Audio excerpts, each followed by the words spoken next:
September 17, 1944. German commanders couldn't believe their radios. Entire divisions of Allied paratroopers were materializing from the sky, capturing Dutch cities before breakfast in the largest airborne invasion ever attempted. Within hours, American and British troops controlled bridges deep behind enemy lines, and panicked German reports flooded headquarters. "They're everywhere, we've lost the cities." But what the Germans discovered in the following days would shock them even more than the audacious attack itself. So why did this operation that terrified the Nazi high command ultimately end with thousands of Allied paratroopers trapped, abandoned, and fighting for their lives in city streets? Before we jump back in, tell us where you're tuning in from, and if this story touches you, make sure you're subscribed, because tomorrow, I've saved something extra special for you. September 1944. The war in Europe had reached a strange moment of hope and danger, mixed together like storm clouds gathering before lightning strikes. Just 3 months earlier, American and British soldiers had stormed the beaches of Normandy and broken through Hitler's Atlantic Wall. Now those same armies were racing across France so fast that German troops were running away faster than the Allies could chase them. Paris had been freed. Belgium was almost liberated. The Nazi Empire that once stretched from the Atlantic Ocean to Moscow was shrinking like a puddle in summer sun. But everyone knew the hardest fighting still lay ahead. Germany itself remained unconquered, and Hitler's armies, though beaten and bloodied, were far from destroyed. They were falling back toward their homeland, toward the fortified border defenses called the Siegfried Line, toward factories still churning out tanks and guns. The question hanging over every Allied commander's desk was simple but terrible. How many more months? How many more lives? Winter was coming, and everyone remembered what winter had done to armies in Russia. In England, Field Marshal Bernard Montgomery studied his maps with the intensity of a man who believed he had found the answer. Montgomery was British, proud, and absolutely certain that he could end this war before Christmas if only the Americans would give him enough supplies and let him try his bold plan. The plan was called Market Garden, and it was unlike anything attempted before in military history. Instead of slowly grinding forward through the German border defenses, Montgomery wanted to leap over them entirely. He wanted to drop 35,000 paratroopers from the sky to capture a series of bridges in Holland, creating a corridor straight into Germany's industrial heart. Ground forces would then race up this corridor in a single armored thrust, crossing the Rhine River and cutting off the entire German army in western Holland. It was audacious. It was risky. And Montgomery promised it would work. The technology existed to make such a dream possible, though barely.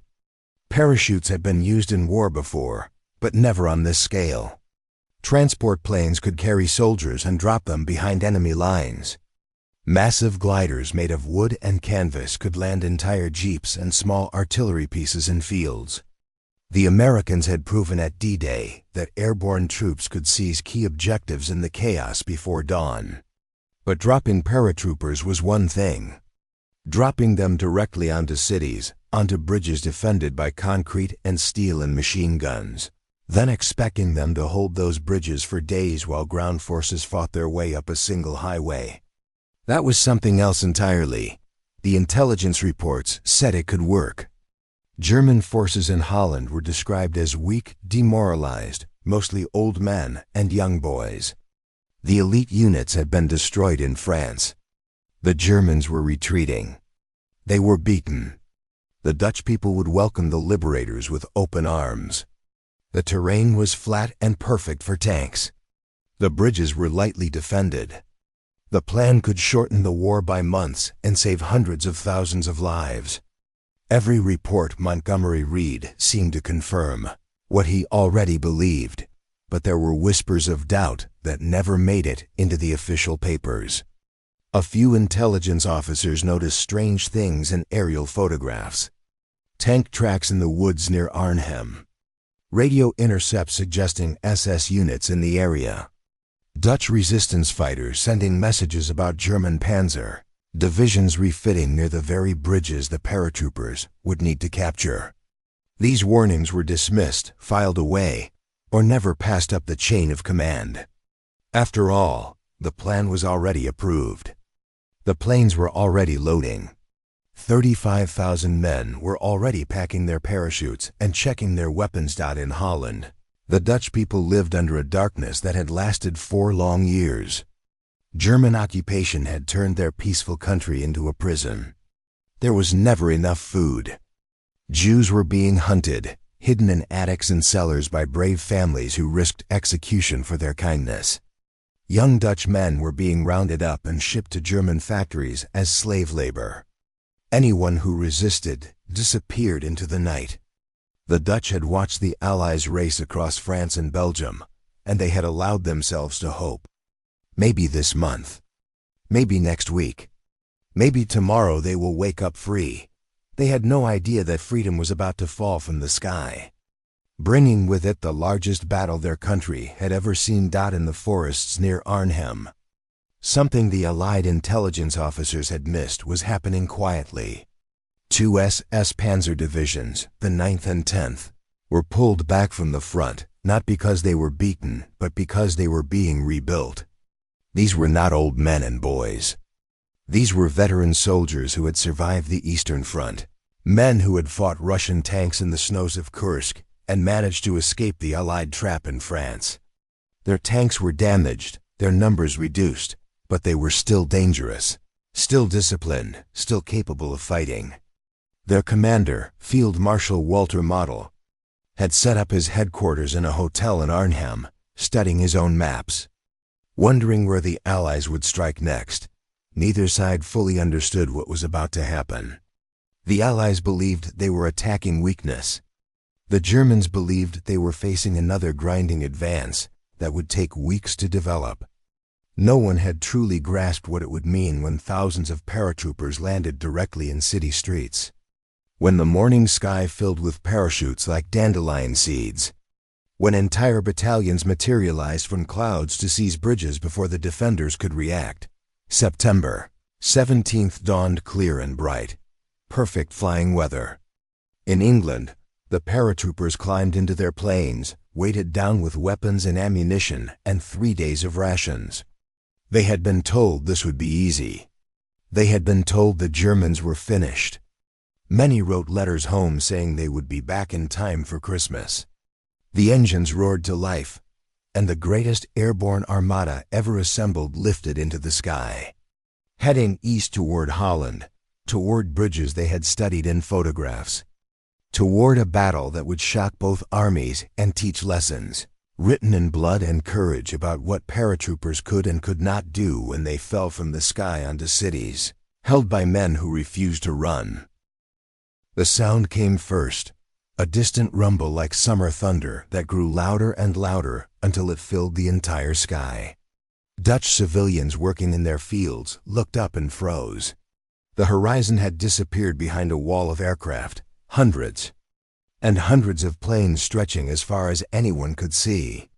Then the sky began to bloom with parachutes, white and green and brown, thousands of silk flowers opening above the flat Dutch countryside. German soldiers stationed at checkpoints and bridges stared upward in complete disbelief. This was impossible. Armies did not fall from clouds.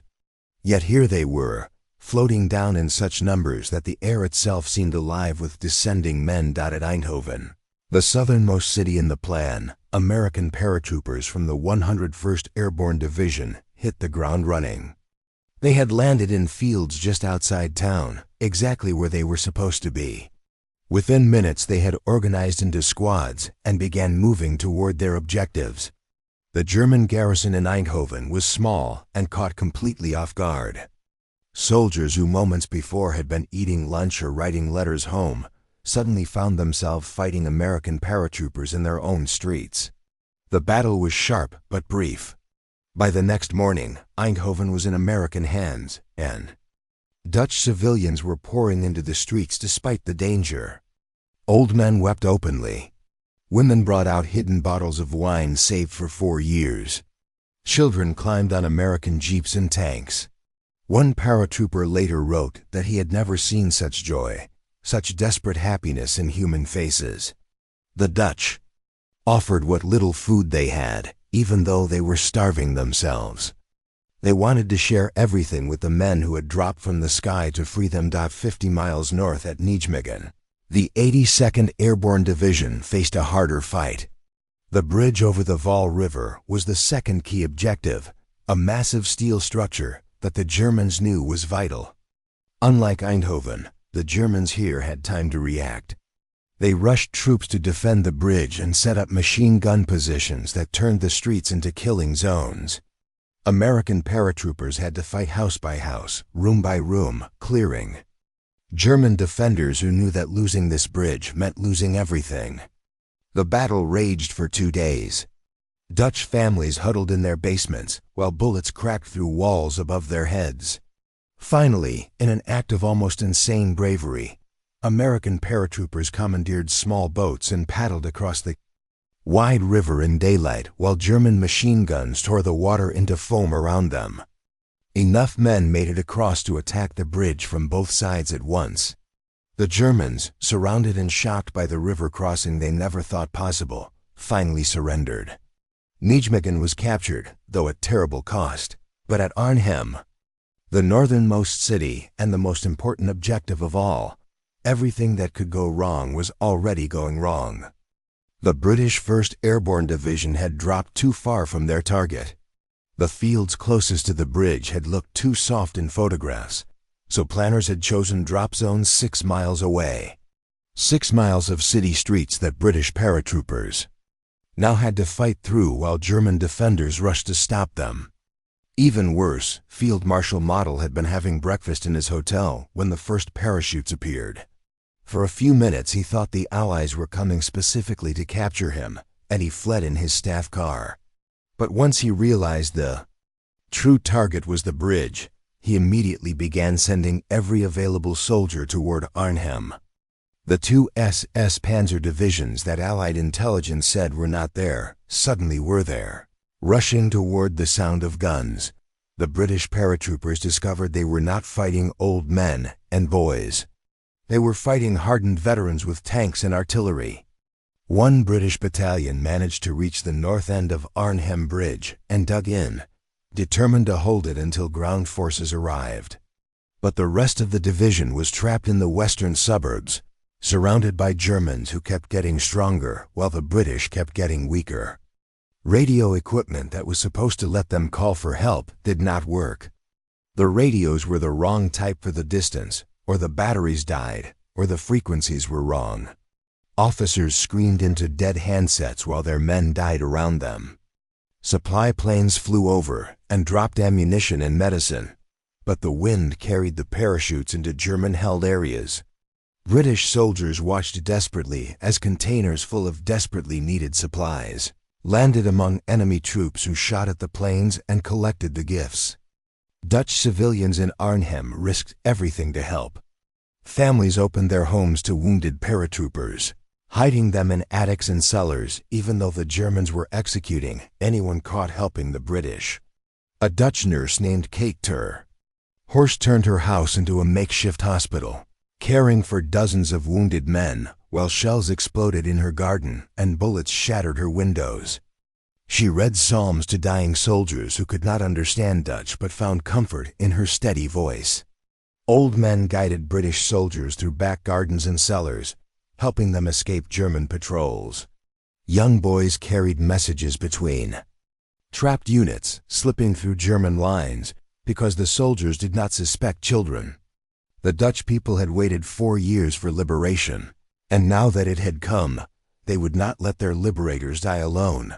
Meanwhile, the ground forces that were supposed to race up the highway and relieve the paratroopers were stuck. The 30th Corps, a massive column of British tanks and trucks, had started north from Belgium, but immediately ran into problems. The highway was narrow, barely wide enough for 2 tanks side by side. The fields on either side were too soft for armor, crisscrossed with drainage ditches that trapped any vehicle that left the road. German troops that were supposed to be running away instead set up ambush, knocked out the lead tanks, and blocked the entire column. Engineers had to clear each roadblock while infantry fought through villages on either side. The column crawled forward at walking speed when it should have been racing. At night, German artillery pounded the highway that soldiers were already calling Hell's Highway. Burning trucks and tanks lit up the darkness. The paratroopers at Arnhem were supposed to hold for 2 days, then 3 days, then 4 days. And still the ground forces had not arrived. At the northern end of Arnhem Bridge, Lieutenant Colonel John Frost and his battalion were living through something that would become legend. They had reached the bridge on the first day, exactly as planned, and now they refused to leave. 700 British paratroopers were holding one end of a massive steel bridge against an entire SS Panzer division. The buildings around the bridge had become fortresses. Paratroopers fired from windows and doorways, throwing back attack after attack. German tanks rumbled forward, and British soldiers hit them with anti-tank weapons at point-blank range. The tanks would burn, and the Germans would pull back, regroup, and attack again. The paratroopers had been told to hold for 48 hours. They held for 4 days. Preparing and narrating this story took us a lot of time, so if you are enjoying it, subscribe to our channel. It means a lot to us. Now back to the story. Inside the buildings, the conditions became nightmarish. Wounded men lay in basements with no morphine left to ease their pain. The medics tore up curtains and tablecloths to make bandages. There was almost no food and very little water. When paratroopers got thirsty enough, they would risk their lives to run outside and fill helmets from a hand pump in the street while German snipers shot at them.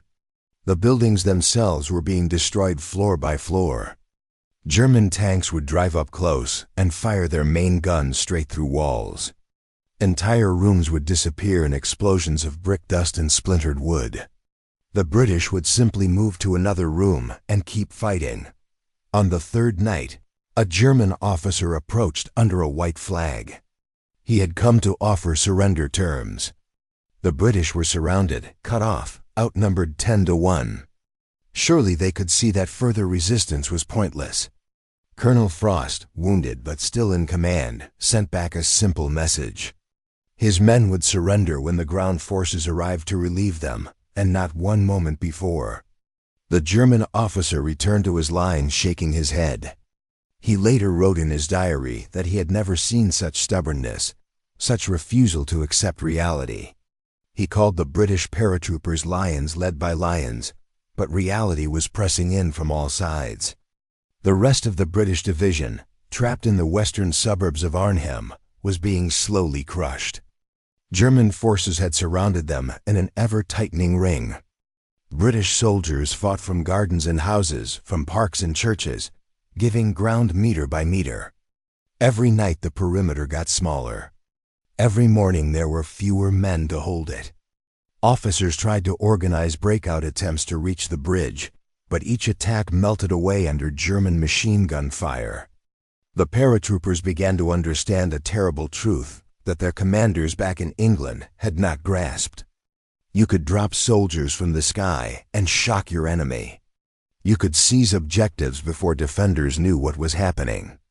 But once that initial surprise wore off, once the enemy recovered and brought up reinforcements, lightly armed paratroopers could not stand against tanks and artillery. Not without help. Not without resupply. Not without the ground forces that were supposed to have arrived days ago. The propaganda that British soldiers had been fed before the jump was crumbling in their minds like the buildings around them. They had been told the Germans were beaten, demoralized, ready to quit. Instead they faced SS veterans who fought with skill and determination, who coordinated their attacks with radios that actually worked, who brought up fresh troops and ammunition while the British ran out of everything. One paratrooper later remembered thinking that every single thing they had been told about the enemy was wrong.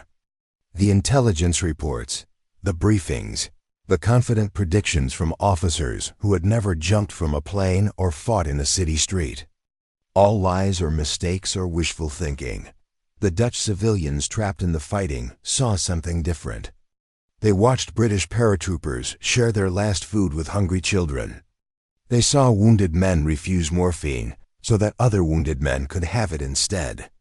They witnessed acts of courage so casual and frequent that they stopped seeming extraordinary.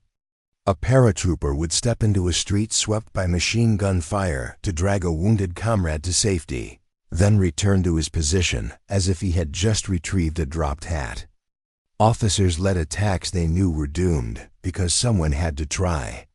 Young soldiers barely old enough to shave held positions until they ran out of ammunition, then fought with bayonets, then with entrenching tools, then with their bare hands. Kate ter Horst, the Dutch nurse, moved through her house-turned-hospital like an angel in a nightmare.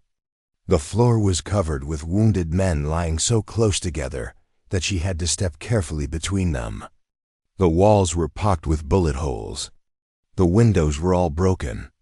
But she kept reading her psalms, kept bringing water, kept holding the hands of dying boys who called for their mothers in English accents she barely understood. Years later, she would say that she learned something profound in those terrible days. She learned that courage was not the absence of fear, but the decision to keep going despite fear. She learned that ordinary men could become extraordinary when they fought for something larger than themselves. And she learned that the British paratroopers, for all their weapons and training, were just boys far from home doing their best in an impossible situation. By September 25th, even the officers had to admit the truth. The ground forces were not coming in time. The 30th Corps had finally reached Nijmegen, but could not break through to Arnhem. The roads were blocked. The Germans were too strong. The weather had turned bad, grounding the supply planes.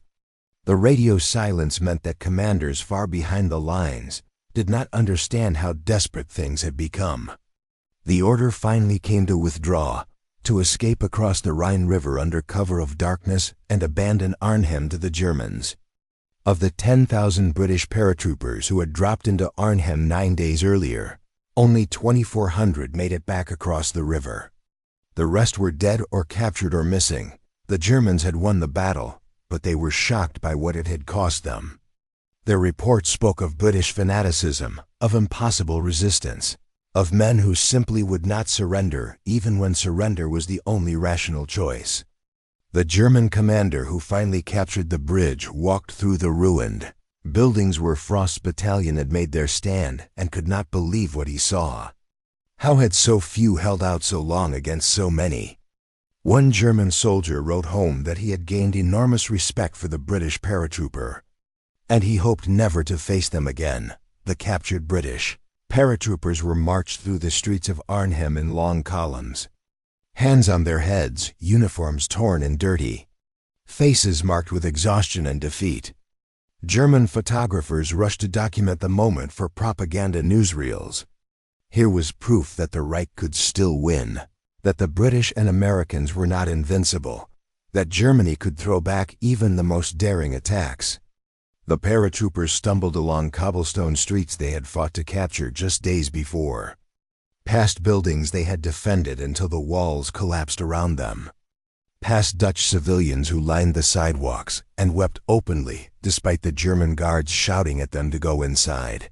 But something unexpected happened in those first hours of captivity. German soldiers who had fought against the paratroopers began talking to their prisoners, sharing cigarettes and water, treating them not as enemies but as fellow soldiers who had survived something terrible together. A German tank commander approached a captured British officer and asked how they had held the bridge for so long with so little. The British officer, too tired to be cautious, simply said they had no choice but to hold because their orders were to hold. The German nodded slowly and said he understood completely, that his own men had fought the same way on the Eastern Front. Then he offered the British officer half his sandwich and they ate together in silence, while around them the city burned, the captured paratroopers. were loaded onto trains heading east into Germany. They pressed their faces against the windows and watched Holland disappear behind them. Some of them carried small things in their pockets that Dutch civilians had given them during the battle. A photograph of a family, a child's drawing, a hand-carved wooden shoe no bigger than a thumb. These small gifts represented something the paratroopers were only beginning to understand. They had failed to capture Arnhem. They had failed to end the war by Christmas. They had failed in every military objective they had been given. But they had not failed the Dutch people who had risked everything to help them. That connection, forged in the chaos of battle and the kindness shown in basements and burning houses, would last longer than any tactical victory dot in the prisoner of war camps. The captured paratroopers had time to think about what had gone wrong. They traded stories and tried to piece together the larger picture of a battle they had each experienced in tiny fragments. The men who had held the bridge learned for the first time that the ground forces had been stuck on the highway. The men who had fought in the western suburbs learned that supply drops had been falling into German hands.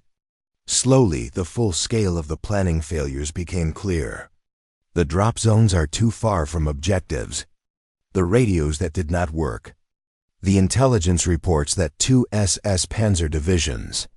The assumption that the Germans would simply run away. Every mistake revealed another mistake beneath it. Some paratroopers felt betrayed by their commanders, who had sent them on an impossible mission with bad information and false promises. Others felt proud that they had done their duty despite those mistakes, that they had held out longer than anyone had a right to expect. A few felt both emotions at once, angry at the waste but proud of what they and their comrades had endured. They argued about it in the prison camps, debating whether Market Garden had been a bold plan ruined by bad luck or a flawed plan that never should have been attempted. The arguments went on for months and would continue for decades after the war ended. Meanwhile, in Holland, the Dutch people who had helped the paratroopers faced Nazi revenge. The Germans knew that civilians had hidden wounded soldiers, had guided British troops through the city, had fed them and sheltered them, and refused to betray them. The reprisals were swift and cruel. Homes were searched and looted. Men were arrested and sent to camps. The entire civilian population of Arnhem was ordered to evacuate the city within days, forced to leave everything behind and walk through autumn rain to wherever they could find shelter. 20,000 people became homeless refugees in their own country. Worse still, the failure at Arnhem meant that Holland would not be liberated before winter. The ports that were supposed to supply the Allied armies remained in German hands. The northern part of Holland, including Amsterdam and Rotterdam, stayed under Nazi occupation for 7 more months. That winter became known as the Hunger Winter. Food supplies were cut off. People burned furniture to stay warm. They ate tulip bulbs and sugar beets and anything else they could find. Thousands died of starvation. Dutch civilians who had danced in the streets of Eindhoven when the Americans arrived now stood in soup lines that often had no soup. The contrast between the joy of September and the despair of winter was almost too much to bear. Kate Terhorst, the nurse who had turned her home into a hospital, stayed in Arnhem as long as she could. She tended to wounded German soldiers now because wounded men needed care regardless of which uniform they wore. When the Germans finally forced her to evacuate, she wrapped her Bible in cloth and carried it with her. Inside that Bible she had written the names of every British paratrooper who had died in her house. Dozens of names in careful handwriting. She did not know if their families would ever learn what happened to them. But she wanted someone to remember that they had existed, that they had fought bravely, that they had died far from home in a stranger's house while she read psalms to them, back in England. The commanders who had planned Market Garden tried to make sense of what went wrong.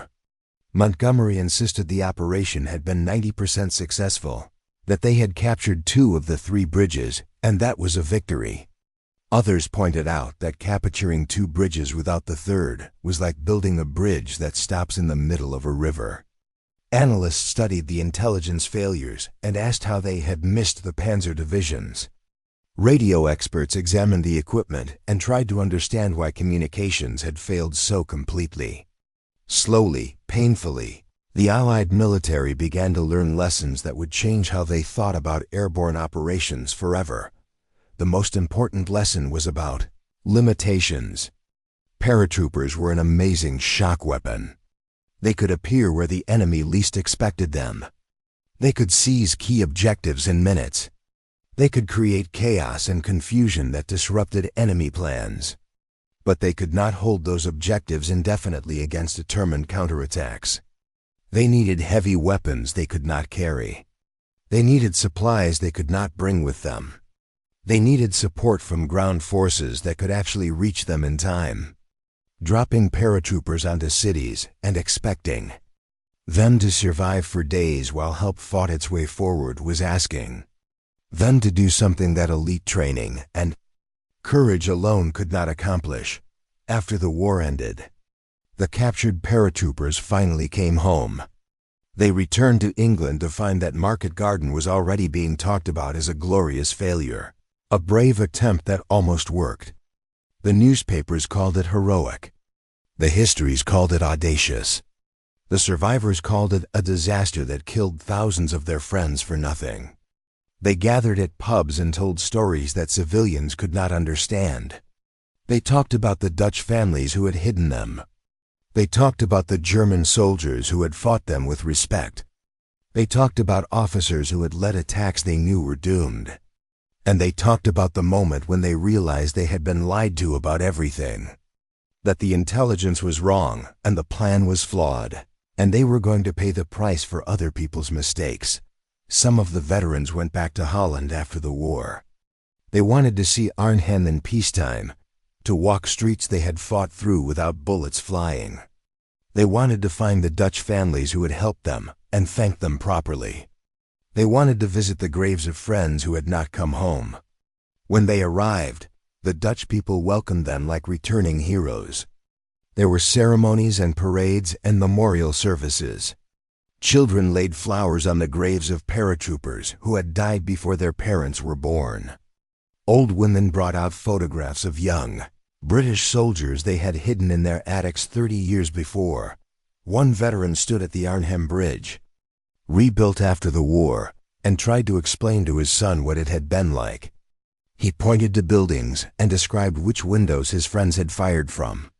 He showed where German tanks had advanced and where British soldiers had stopped them. His son listened politely but could not really understand. How could anyone who had not been there understand? The veteran gave up trying to explain the fear and exhaustion and chaos. Instead, he told his son about a Dutch woman who had given him an apple when he was so hungry he thought he might faint. She had almost nothing herself, but she gave him that apple. That kindness, that small gesture in the middle of hell, had stayed with him longer than any tactical detail. Kate ter Horst lived until 1992. Long enough to meet children and grandchildren of the paratroopers who had died in her house. She gave them copies of the names she had written in her Bible. She told them their fathers and grandfathers had been brave, that they had not died alone, that someone had been there holding their hands and praying for them. The families wept and thanked her, and she would shake her head and say she had only done what any decent person would do. But the paratroopers who survived knew better. Decency under occupation, kindness during battle, courage in the face of Nazi reprisals, these were not common things. They were extraordinary things done by ordinary people who chose to be extraordinary when it mattered most. The legacy of Market Garden spread far beyond the battlefield. Military academies studied it as an example of what happens when ambition outstrips capability. When intelligence is ignored because it contradicts what commanders want to hear. When soldiers pay the price for planning failures at higher levels. Airborne forces learn to operate differently, to work more closely with ground forces, to ensure communications worked before jumping, to never again assume that surprise alone would be enough. The operation that was supposed to end the war by Christmas instead taught lessons that helped win future wars by making sure the same mistakes were never repeated, but perhaps the most important legacy was simpler and more human. The story of Market Garden became a story about courage that meant something deeper than winning or losing. The paratroopers at Arnhem Bridge had lost their battle, but won something more lasting. They had shown that soldiers could fight with honor even in defeat. They had proven that ordinary men could become heroes not by winning, but by refusing to quit when quitting made sense. And they had learned that the strongest bonds were not between soldiers and their commanders, or soldiers and their nations, but between soldiers and the civilians who suffered alongside them, who risked their lives to help strangers, who remembered their names long after the generals forgot. That one veteran asked late in his life what he had really learned in captivity, and what the world should take away from Market Garden. Thought for a long moment before answering. We learned that you can shock your enemy with something he never expected. You can fall from the sky onto his cities and make him believe for a moment that anything is possible. But shock does not win wars. It just starts with them. Wars are won by the people on the ground, by the soldiers who hold when they should run, by the civilians who hide wounded strangers in their attics, by the quiet courage that lasts after the shock wears off. The Germans were shocked when we dropped into their cities. They were more shocked when we refused to leave. But we were most shocked by how much the Dutch gave us when they had nothing left to give. That is what I brought home from the war. Not victory, but a different kind of lesson about what human beings can endure, and what they will do for each other when everything else is stripped away. Up next, you've got 2 more standout stories right on your screen. If this one hits the mark, you won't want to pass these up. Just click and check them out. And don't forget to subscribe and turn on the notification bell so you don't miss any upload from us.